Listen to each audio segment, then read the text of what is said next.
la vibration Terre, votre premier degré. Et il est intéressant aussi parce qu'il est dans une réalité et il est aussi dans une observation que vous pouvez tout de suite saisir. Vous voyez. Et bien sûr, il faut aller plus loin. Et souvent, il y a beaucoup plus de subtilité que ça.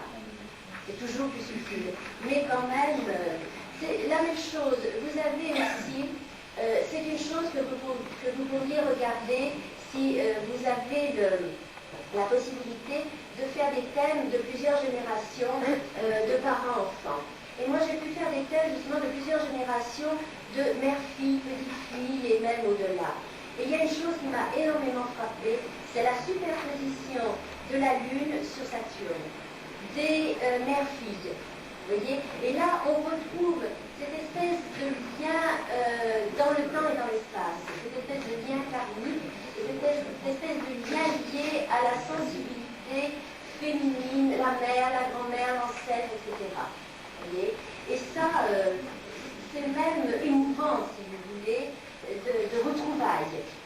Je ne dis pas que c'est mécaniste, il n'y a rien de mécaniste, il n'y a rien de systématique, mais c'est assez intéressant pour en faire le recherche, et pour en faire la constatation. Quel est l'arbre généalogique perspective? Formidable. Par exemple, la famille, tout le monde arrive à trouver la Vierge, quelque part. Oui. Et donc, ça fait une planète, c'est une autre famille, c'est Jupiter. Donc c'est un degré de Jupiter. En plus, une planète même de 21e. D'ailleurs, vous voyez, ça, oui, oui. Vous voyez, c'est même banal de dire, mais finalement, on le retrouve, ça, facilement dans les thèmes par enfant, c'est que l'ascendant est souvent lié à un des signes des parents. Hein, et c'est banal, parce qu'on peut le constater tellement souvent. Ça, ce qui montre bien ce passage des hérédités, des comportements, des sensibilités, etc. Justement, il y a eu un thème qui ne répondait pas à cette généalogie. Oui, Ça a posé problème. oui, oui. Mais bien sûr, oui, mais je comprends. Mais il est vrai qu'il y a des personnes qui ont aussi, qui prennent, si je puis dire, des hérédités familiales beaucoup plus lointaines que ça, hein, et beaucoup plus complexes. Oui, oui, oui. Hein. C'est pareil, les frères et sœurs. Vous voyez de ces coïncidences, entre guillemets, qui sont absolument merveilleuses, qui sont...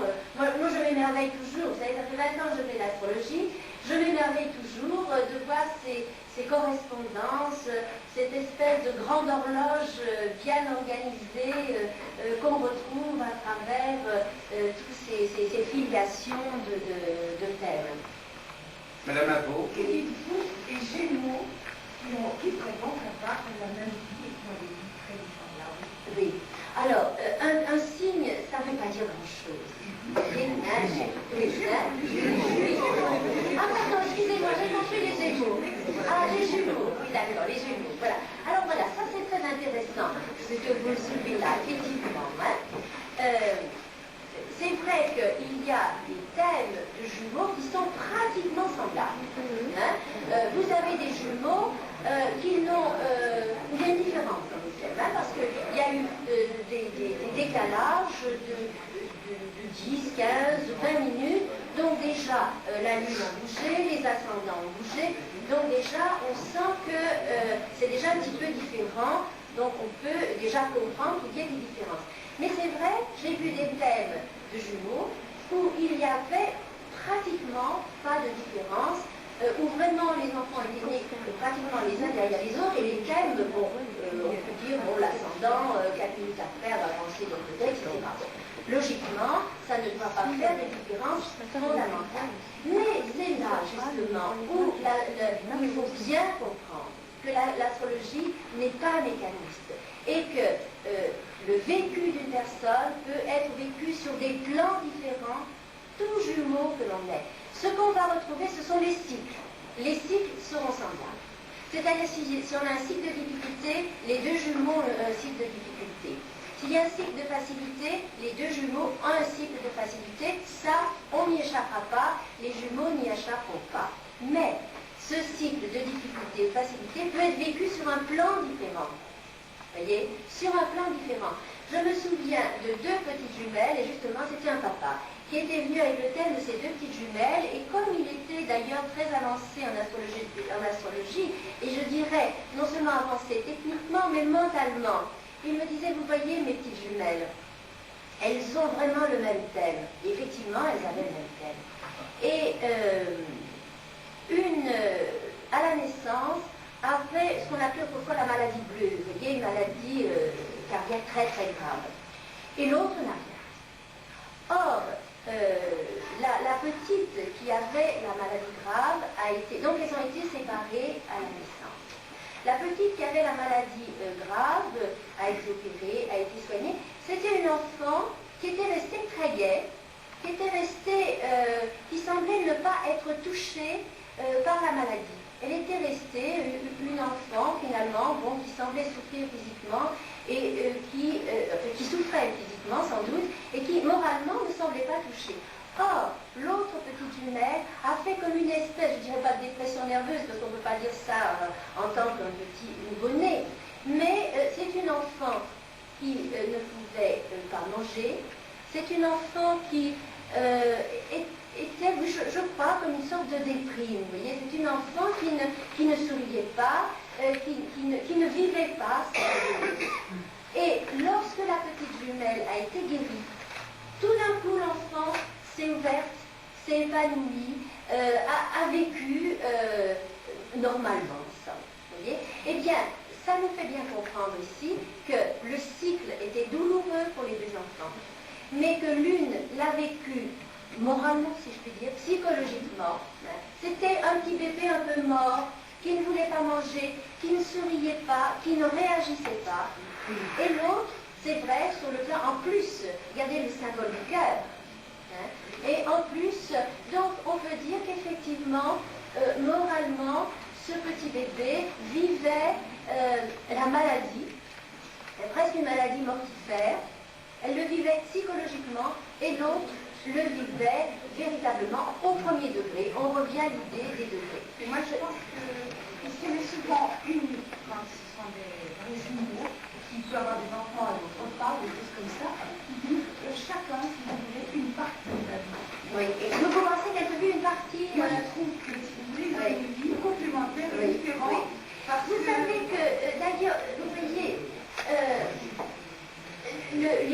les signes face à face, ils sont presque jumeaux aussi face à face, dans leur comportement, dans leurs désirs, dans certains mécanismes.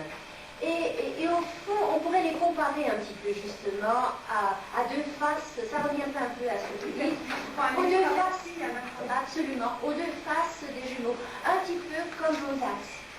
C'est exact, oui. Mais c'est vrai qu'en plus, il ne faut pas non plus lier certaines facettes, l'iso-libravie, du karma. Bien sûr, il y a des points qui nous échappent quand même. Il y a des points, on pourrait dire, au niveau de l'âme qui nous échappent.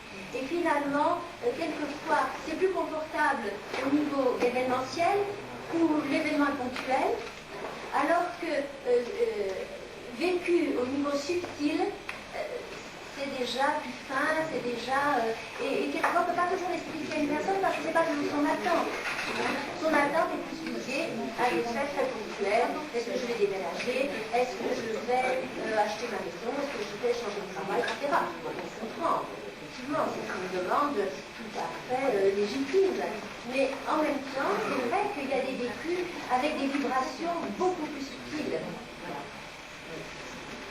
Quelqu'un voudrait poser une question? C'est toujours votre interlocuteur favori? Oui. Non, pour la naissance, actuellement, il y a des naissances qui sont pendant les horaires ouvrables. Ah oui, je sais pas. Oui. Et pour les Gémeaux, ce n'est pas quelque chose de correspondant aussi. C'est-à-dire qu'il peut avoir non pas un dégage 4 minutes, ou un dégage 10 minutes. Donc on a pu mettre peut-être un peu plus tard, mais il est forcé parce qu'il y a traité, parce qu'il est... Oui. Oui. Mais sur il y a un décalage dans le temps. Oui. L'incarnation. Oui. Non, je comprends ce que vous voulez dire. Mais en même temps, au fond, à quel moment le thème existe, et la représentation de l'individualisme, au cri d'enfant, parce qu'à ce moment-là, il a pris le cosmos environnant, l'air qui laisse dans ses le relief au cosmos. Donc, c'est à ce moment-là qu'il est. Le cordon est coupé avec la mer, il y a une autonomie, il aspire le cosmos, il est étudié le cosmos. Pardon.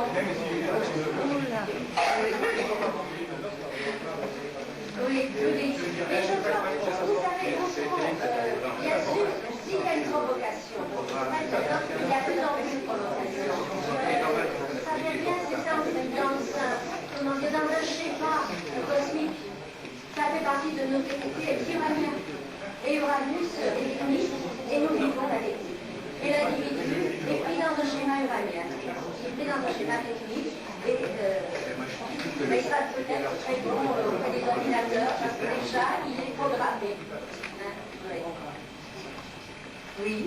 Pour ce qui est des jumeaux, j'ai eu à m'intéresser à certains cas de jumeaux, de jumelles, enfin. Et j'ai souvent remarqué qu'ils se partageaient le thème signe solaire ascendant. Oui. Très souvent, j'ai remarqué que l'un était plus signe solaire et l'autre était plus signe ascendant. On sent pousser l'investigation beaucoup plus loin. J'ai vraiment très souvent remarqué ça. C'est une remarque très intéressante. Donc, effectivement, il faudrait faire au fond des statistiques autour des Gémeaux. Peut-être qu'on n'a pas assez de matériaux autour des Gémeaux, mais des Gémeaux, autour des Gémeaux, mais c'est sûr qu'il y aurait tout un champ d'observation. En plus, c'est d'autant plus passionnant que ça nous fait comprendre l'individu au-delà de nos frontières, tout à fait. Voilà, ça amène des subtilités. Pardonnez-moi, mais justement, il y a eu plusieurs questions sur les jumeaux, et il me semble que vous l'interprétez les uns les autres, vous avez la dialectique et la duplicité, je dirais, du jumeau. D'ailleurs, vous avez employé tout le temps le terme gémeaux par lapsus révélateur. Oui. Mais qu'en est-il, pardonnez cette question très posée, qu'en est-il dans le cas du triplé ou du quadruplé ou du quintuplet? Parce qu'à ce moment-là, il n'est plus question de dire bon, c'est le signe solaire ou c'est la soirée. Comment ça se passe? Ils sont répartis les 12 degrés du zodiaque? Oui. Et bien, on n'en a pas beaucoup. Selon la dynamique des cycles, ils doivent se partager effectivement, selon la dynamique des cycles, ils se partagent peut-être. Vous savez, je crois qu'effectivement, il y aurait beaucoup de choses passionnantes. Et je pense que déjà, au niveau du ventre de la mer, il va se passer déjà beaucoup de choses qui nous échappent complètement. Il y a déjà des échanges au niveau des enfants, au niveau de tout ce que la mère ressent. Et déjà, dans ce ressentir, il y a peut-être déjà un partage des sensations de la mère. Il y a peut-être déjà, bon, ça c'est une supposition, pas un dogme bien sûr, enfin on peut évidemment... Parce que ça pose également la question des jumeaux astro, c'est les jumeaux qui ne sont pas de sang, mais... Voilà, ça aussi c'est intéressant. Voilà, les gens sont alors, le problème est qu'ils peuvent vivre des choses semblables, mais sur des plans symboliques différents. Ah oui. Je me souviens, une fois l'émission de Molac, justement, où ils avaient donné des thèmes, d'ailleurs c'est toujours un peu catastrophique, parce que ça sonne un peu au boudin, enfin bon, ça fait rien. Mais il y avait justement les thèmes de deux jumeaux cosmiques, de deux jumeaux astro. Et alors évidemment, le discours en plus comme si avec des oreilles très très sceptiques, c'est difficile à faire passer quelque chose si on n'est pas prêt non plus à l'entendre, parce que ça demande quand même, c'est culturel au fond l'astrologie, on nie l'astrologie en Occident, parce que c'est sûr, enfin on le nie de moins en moins, heureusement, mais bon, en Orient, c'est vrai que l'astrologie est très banalisée finalement, on ne la discute pas, chez nous on la discute encore. Donc c'est vrai quand on parle d'astrologie, on peut pas toujours en parler d'une manière comme on en parle ici, parce que vous êtes des adeptes de l'astrologie, donc vous avez une oreille ouverte et une compréhension ouverte. Donc c'est vrai que dans une émission, c'est très ingrat, parce qu'on va trouver des gens qui systématiquement sont des tracteurs. Bon, c'est pas une critique que je fais, après tout, chacun oriente sa pensée comme il l'entend. Mais c'est plus difficile de faire entrer toute la partie animique et symbolique de l'astrologie, parce que si on n'est pas prêt, on ne va pas entendre ce discours, bien sûr. Il faut déjà comprendre que l'homme a des dimensions cosmiques. Bon, c'est pas évident pour tout le monde, parce que c'est pas rentré culturellement chez tout le monde. Mais, je sais plus pourquoi je m'étais embarquée là-dedans. J'ai perdu le... Par l'émission de Paula, c'est le jumeau. Oui, c'est ça, oui, voilà, ça y est, oui. Donc, il y avait thème de jumeaux astro, c'est ça. Et il y avait un des personnages, ils étaient là tous les deux très sceptiques, les deux jumeaux astro, et il y en avait un qui était alpiniste et l'autre qui était aviateur. Bon. Pour un astrologue, ça fait tilt, parce que vous vous dites, ils montent tous les deux. Hein? Tous les deux, ils montent, tous les deux, ils ont une inspiration vers le haut. Bon, il y en a un, évidemment, c'est la montagne, et l'autre, c'est l'aviation. Évidemment, si on dit ça d'emblée à des gens qui n'ont pas une culture astrologique, ils vont vous dire, qu'est-ce que vous racontez, c'est pas la même chose. Hein? Ils vont vous dire, c'est pas pareil. Si je suis alpiniste ou aviateur, c'est différent, bien sûr. C'est différent au premier degré, alors là on revient au premier degré, mais vous avez même symbolique, effectivement, cette idée de monter la montagne et... Alors, on a encore 2 minutes, et après nous allons passer à l'entracte, à la pause pour le dîner. Pour ceux qui en tout cas le souhaitent, je pense que c'est quand même nécessaire, il n'y a pas eu beaucoup de suspension de séance, de pause. Il n'y a pas eu des changements de rythme, des changements de style. Oui, je crois que ça fait une pause en soi, cette alternance. Bien, est-ce que quelqu'un veut poser une question ou apporter une idée personnelle, parce que je pense que c'est enrichissant aussi, votre expérience. Ce qu'on appelle les faux jumeaux. Des gens nés à presque une année sur l'autre, mais qui ont des niveaux du ciel en harmonie à 30 degrés. Ils ont des événements qui vont se faire. Les événements décalés? Mais les mêmes événements qui vont se faire au niveau de situation, déménagement. Alors là, vous voulez dire les cycles au fond, on va retrouver l'idée des cycles. Oui, c'est-à-dire que vu que eux, ils ont donc un décalage de 30 degrés qui rentre dans Mais les... beaucoup ça 30 degrés. Des jumeaux. Oui. Des faux jumeaux. Non, ce ne sont pas des vrais jumeaux, tout ça. Oui. Ah, oui. Des jumeaux astrologiques. Oui. Donc, Des jumeaux astrologiques. Ah, oui, donc, d'accord. ils sont nés avec un décalage d'1 an et avec un décalage de 30 degrés au niveau du milieu du ciel. Et ils ont donc...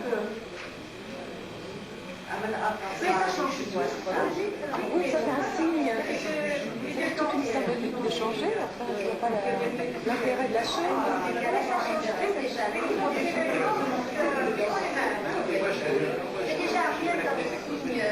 On sait très bien, par exemple, quelle période de prophétie, c'est pas... Vous devez rester avec nous. Mais en tout cas, peut-être d'autres discussions pour avoir lieu de façon informelle. En tout cas, je vous remercie. Ça nous a permis de terminer l'après-midi sur une note assez rafraîchissante.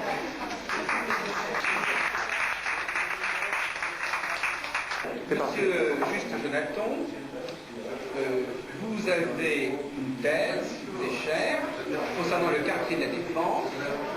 Vous pensez que l'architecte, ceux qui mettent en place les structures de la Défense, vont respecter une inspiration zodiacale. Bon, attendez, je continue.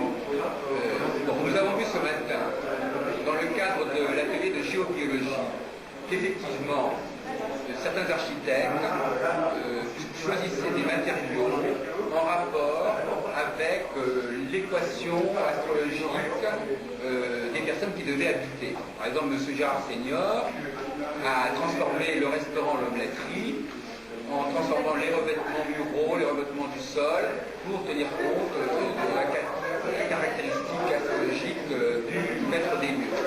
Bon, alors donc, vous, si je me comprends bien, ça fait pas mal de temps qu'on se connaît. Vous pensez que finalement le plan de la Défense obéit à une structure zodiacale au départ, ou est-ce que ça s'est fait sans que ça s'est fait malgré les hommes, ou ça s'est fait parce qu'il y avait un projet humain à l'origine?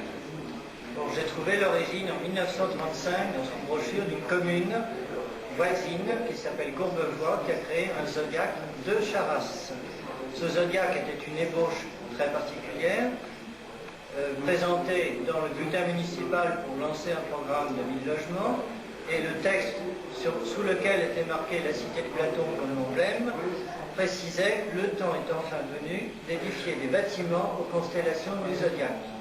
L'architecte était un architecte en chef de l'État qui a donc fait le premier essai de zodiaque en France, c'est-à-dire une structure qui répond à une numérologie bien précise, car ce zodiaque commençait la série des 150. En astrologie, ça signifie à peu près la Vierge, du point de vue correspondance. Le zodiaque de la Défense fait partie d'une complémentarité qui est sortie en 1949, qui avait pour but la défense du territoire sans jeu de mots, bien qu'il y ait la statue de la Défense qui commémore la résistance des Français après la Commune. Donc il y a une référence avec ces pyramides qui est sur un axe bien précis, qui conduit à d'autres pyramides au pied de Saint-Germain et qui rejoignent l'axe du Louvre. Ces pyramides sont mises dans des lieux géométriques qui correspondent à un découpage de nombres.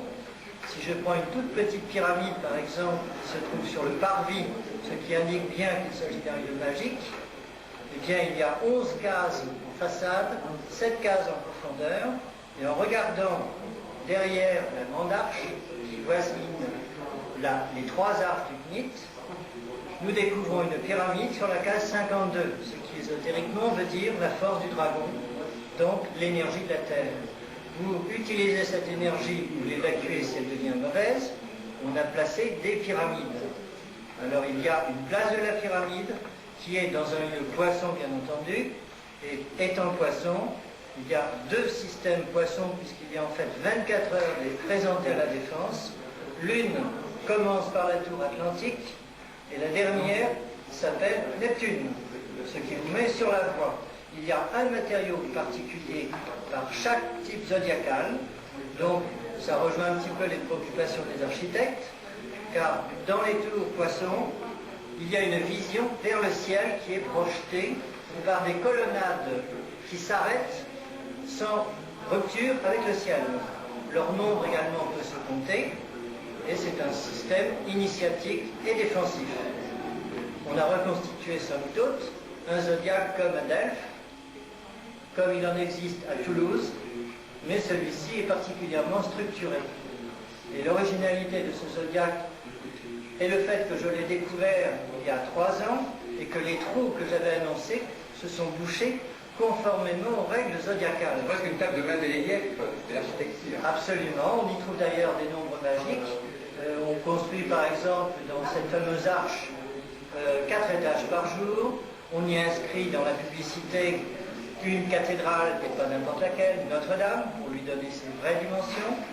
On vous explique que la structure, en bas comme en haut, est faite de 9 cases, que les structures latérales sont faites de pavés 5 par 5, c'est-à-dire 25, que chaque pavé lui-même structuré de 7 par 7, c'est-à-dire que le nombre est présent partout.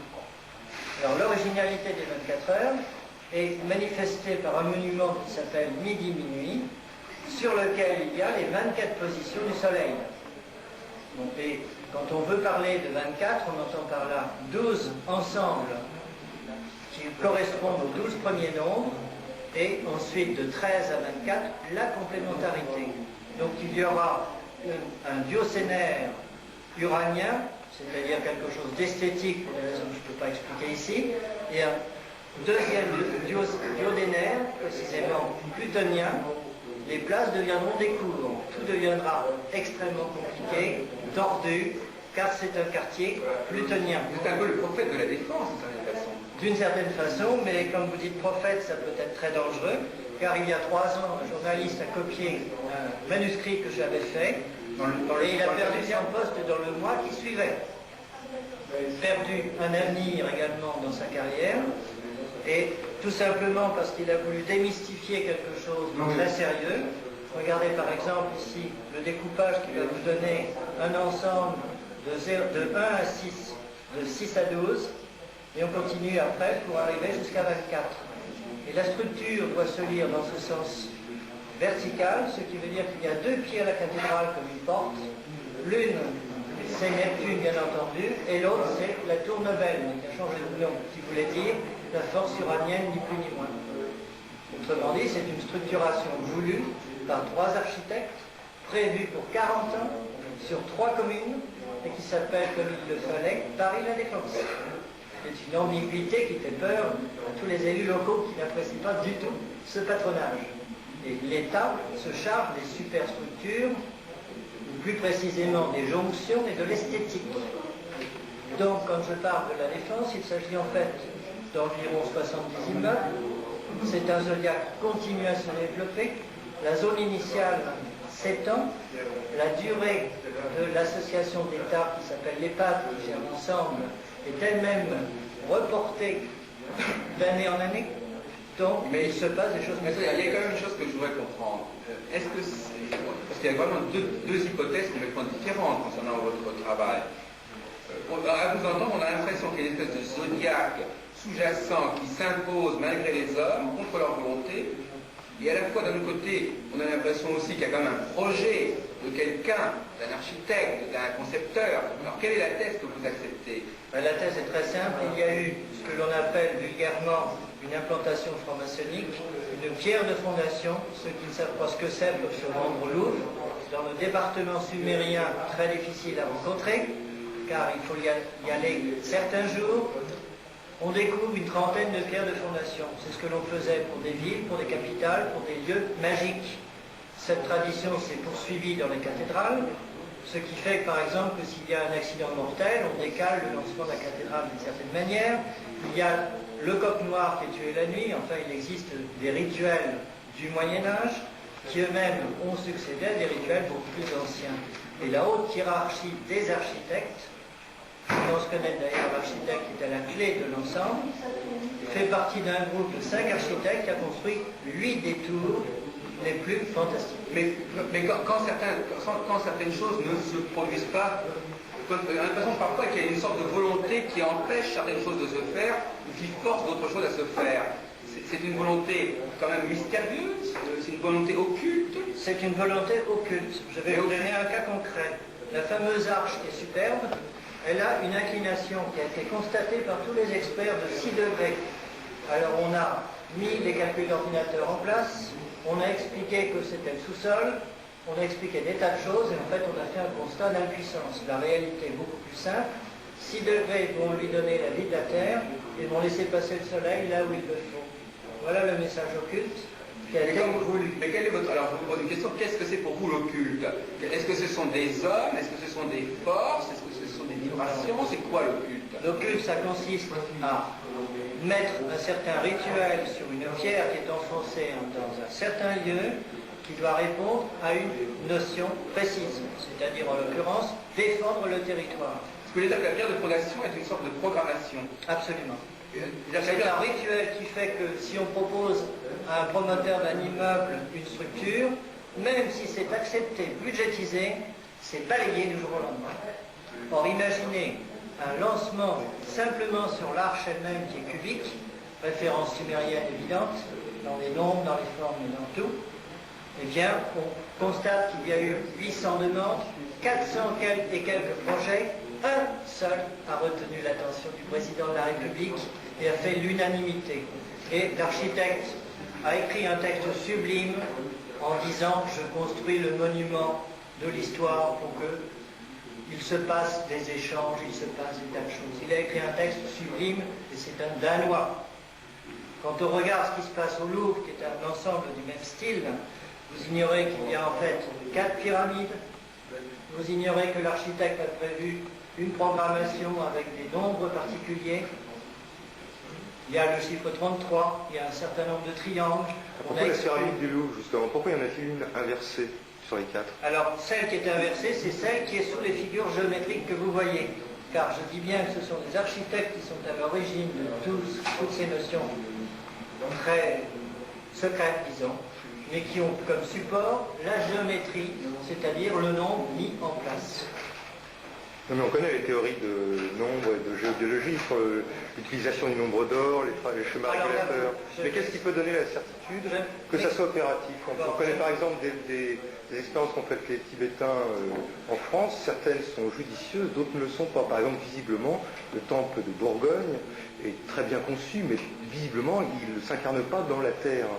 Bon, et ils le reconnaissent eux-mêmes, donc ils ont encore un certain savoir traditionnel, mais visiblement, c'est pas encore, c'est plus tout à fait opératif. Qu'est-ce qui peut rendre certain que les tracés régulateurs vont mettre en relation tout l'écosystème, en fin de compte, d'une ville comme Paris, en plus, tu n'as pas de... En apparence, c'est justement, apparemment, les problèmes qui vont se produire. C'est-à-dire qu'on va sentir une force qui force les hommes, justement, à aller dans un certain sens. Si je prends l'immeuble 11, qui représente la force uranienne la plus pure qui soit, à l'origine, il était prévu d'avoir 4 tours de 300 mètres de haut.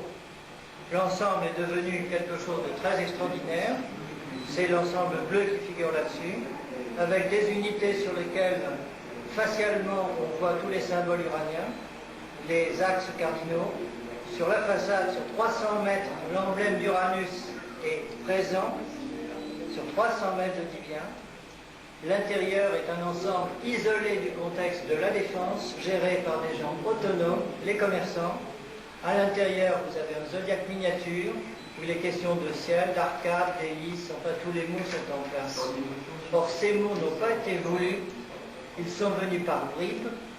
25 architectes ont proposé des œuvres d'art qui ont été mises en place par des organismes multiples, qui ont été localisés par hasard et qui vont tous dans le sens du quartier. Donc ça rejoint les notions architecturales essentielles. Une structure de nombre appelle les gens qui font vivre le nombre. Exemple, les immeubles vierges qui sont très cellulaires sont tous bétonnés, sont tous affreux. Ils représentent le quartier de l'industrie type et vous trouvez toute la chimie réunie dans ce quartier. Voilà un cas concret. Et quand vous regardez les appellations elles-mêmes, données par les uns et les autres, vous retrouvez par exemple en Lyon, d'une part, l'extériorisation dorée. Vu de loin, vous ne voyez que du doré. Vous trouverez la place de la Corolle, la place de l'Iris, vous trouverez des tas de choses qui sont venues, disons, de bribes et de... Alors c'est plutôt l'inconscient collectif qui... forcément, une magie opérative à base du nombre appelle les gens vers le nombre. Mais l'inconscient collectif qui doit passer par un support particulier qui soit capable de... Non, enfin c'est pas vraiment... Enfin, c'est l'inconscient collectif qui est quand même... qui doit passer par cette fameuse pierre de fondation. Bon, pour vous montrer à quel point c'était voulu, on a voulu quelque chose qui durait. Un ensemble de 70 immeubles découpés en 11. Voilà une décomposition tout à fait inhabituelle.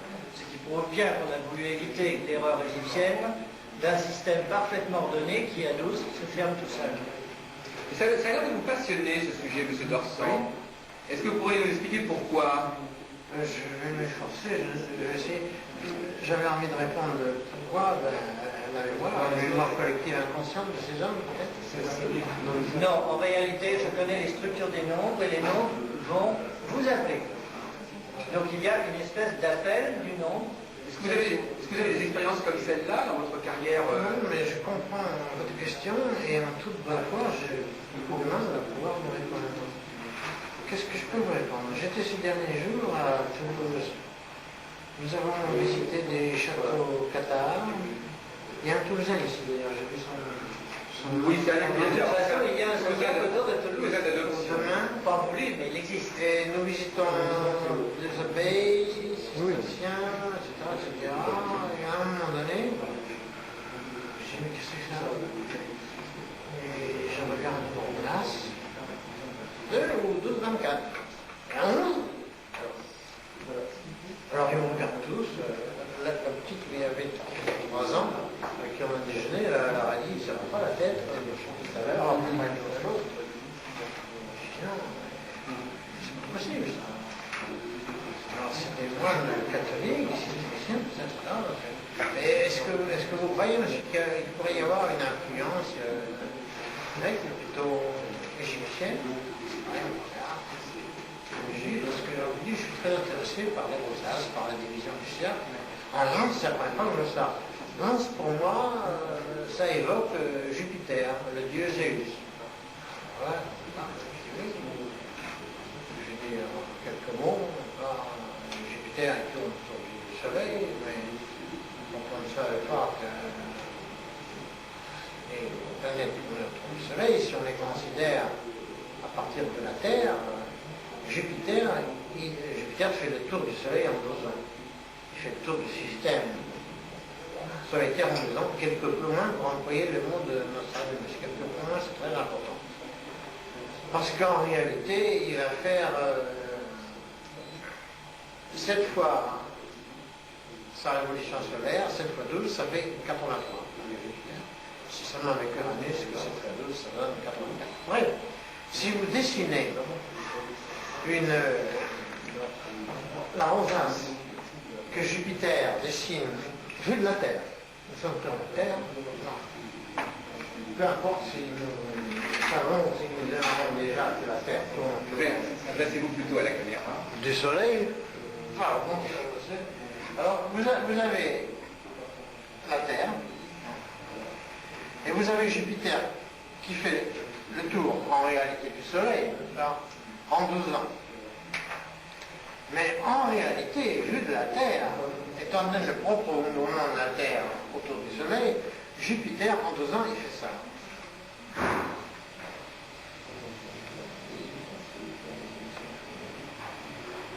Oui, il a fait ça. Il se rapproche à cause des rétrogradations.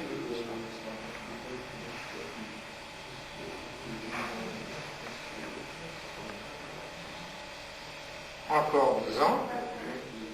Encore 2 ans. Alors ça, voyez-vous, c'est la distance Terre-Jupiter. Et puisque Jupiter, en réalité, il tourne autour du Soleil presque en faisant un cercle, enfin, une ellipse assez peu allongée, si vous tenez compte des distances, il dessine ceci.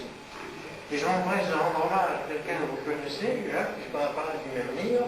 Cette figure, vous la retrouvez dans l'astrologie scientifique à la portée de tous de Maurice Privat, un journaliste des années 20-30 qui a bien tourné, puisqu'il est devenu un grand astrologue pour qui j'ai beaucoup d'admiration. Et vous avez donc 11. Donc, la relation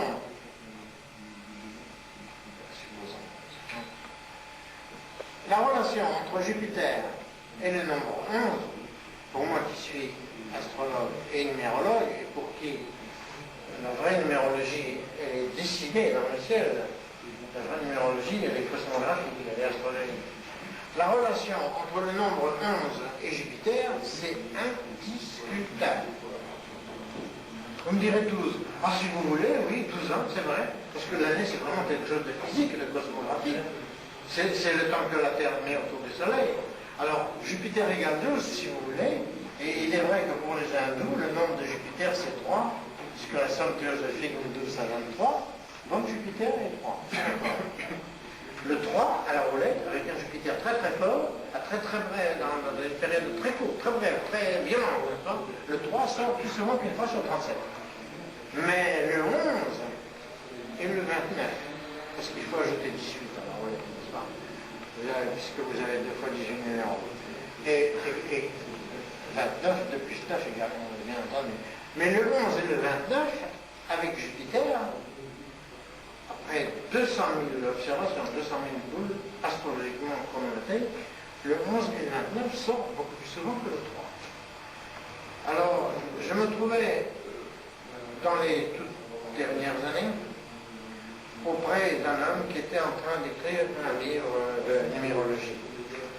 Et quand je voyais ce qu'il écrivait, j'avais mal, parce qu'on avait l'impression qu'il écrivait n'importe quoi. Et quand vous promeniez, je me souviens des dizaines d'années, quand j'ai commencé à m'intéresser particulièrement à la numérologie à partir de l'astrologie, et que je faisais les... comment vous dites à Paris, le nom de la scène. Pardon? Lesquels? Oui, les bouquinistes, là. Ah oui, les boîtes de bouquinistes. Oui, les boîtes. Oui, c'est ça. Et si vous cherchez quelque chose sur la numérologie, vous trouverez que chaque planète suivra l'auteur que vous rendez. C'était du n'importe quoi. D'ailleurs, vous n'avez qu'à lire beaucoup de traités sur la question au cours des années, au cours de votre longue et prospère vie, vous verrez des absurdités, n'importe quoi. Alors là, moi, je peux vous garantir que du point de vue réel, vérité, il y a une relation entre Jupiter et l'homme. Alors, donc, j'ai demandé à ce livre, mais alors, il faudrait y avoir, parce que Zéus, n'est-ce pas, le nombre 11, oui, pourquoi cette rosace en 11 degrés? il y avait donc une grande brosse comme ça, et il y avait ici, il y avait 4. Voilà. Il y avait 4, comme on voit partout, 4, 8, 16, 32. Et ici, il y avait réellement 11 rosaces, supposons que non, je ne sais pas combien. Ça marque un peu ici tout. Bon, Alors, oui, de toute façon, M. Jonathan va vous poser des questions. je peux même vous expliquer, puisque je viens d'écrire un manuscrit qui fait déjà plus de 100 pages, simplement sur le 11. C'est-à-dire que si on voulait l'éditer, il en ferait facilement 200. Bon, et le 11, en fait, c'est quelque chose d'uranien. Uranien dans le sens maître du cosmos, dont Jupiter est le régisseur dans le terme hindou.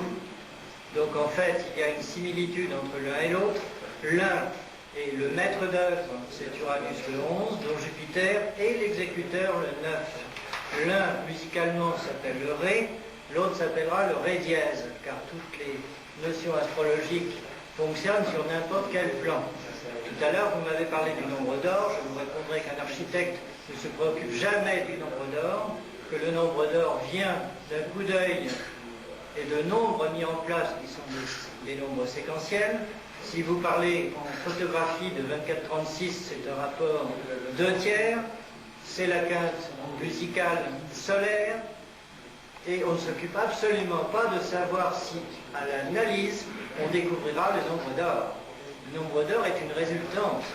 Comme un numérologue qui va choisir un nom en disant je vais des chiffres et je vais les transformer, il trahit la vérité. La vérité, vous devez penser profondément, vous mettez des lettres, et les nombres vont vous dire si vous avez raison. Je vous signale au passage que si vous analysez juste le jeu d'atomes, vous trouverez 33. Ce n'est qu'un hasard pour certains, c'est une confirmation quand on analyse vraiment. Et il existe un immeuble 33. Et originellement, cet immeuble se distingue ésotériquement et physiquement. La surface faisait 11 000 m². La hauteur fait 130 m². Et les découpages sont des multiples de 13. 26 000 m² de bureau, etc. En somme, la magie du 33 opérée par des noms mis en place, qui l'ont enrichi. Voilà. Donc il n'y a pas contradiction entre ce que vous dites, il y a simplement un changement de plan et la même fonction. Si vous voulez connaître Jupiter en sumérien, il s'appelle Mulbabar, ce qui veut dire en français père de la multitude. Babar, vous connaissez publiquement maintenant, et Mulbabar, c'est le père de la multitude. C'est donc bien le régisseur que l'on appelle en Inde Indra, par opposition à Uranus qui est en fait Vishnu. C'est donc un décalage de fonction, un décalage de plan, mais la fonction authentique 11 est structurelle, 60, l'anneau auquel vous faites allusion, est typiquement sumérienne, car le dieu 11 s'appelait 60 et c'est l'équivalent de Jupiter. vous nous attribuez en relation entre 11 et Uranus? Absolument. Neptune. Neptune est un 12 et tout ceci se relève dans les métaux, quand vous analysez les électrons, quand vous les additionnez. Ceci est visible dans la main quand vous savez lire ce qui est dans la main. Les planètes transplutoniennes sont dans la main et réunies. Uranus est d'un côté, Pluton est au milieu, Neptune est de l'autre côté. Et Pluton, qu'est-ce que Pluton se manifeste par un trou au centre de la main, à la base de la racine. La force plutonienne existe dans le chakra numéro 3, le nombril. Pour vous montrer que ça n'est pas une image absolue. Au point de vue numérologique, vous donnez 11 et 12 à Uranus et Neptune. Absolument. En réalité, Pluton porte le chiffre 13 quand il est sublimé et le 8 quand il est réduit en état d'exaltation. Mais en réalité, ce que nous appelons 8, 13, ce sont des fractions de nombres, moi je connais, qui sont ce que j'appelle vulgairement des dominos, donc des forces beaucoup plus complexes. Comprendre le 13, c'est comprendre l'aluminium, c'est comprendre le fer 2 fois 13, 26. Et de 26, vous arrivez à l'orientation de la cathédrale de Notre-Dame de Paris et à son caractère alchimique.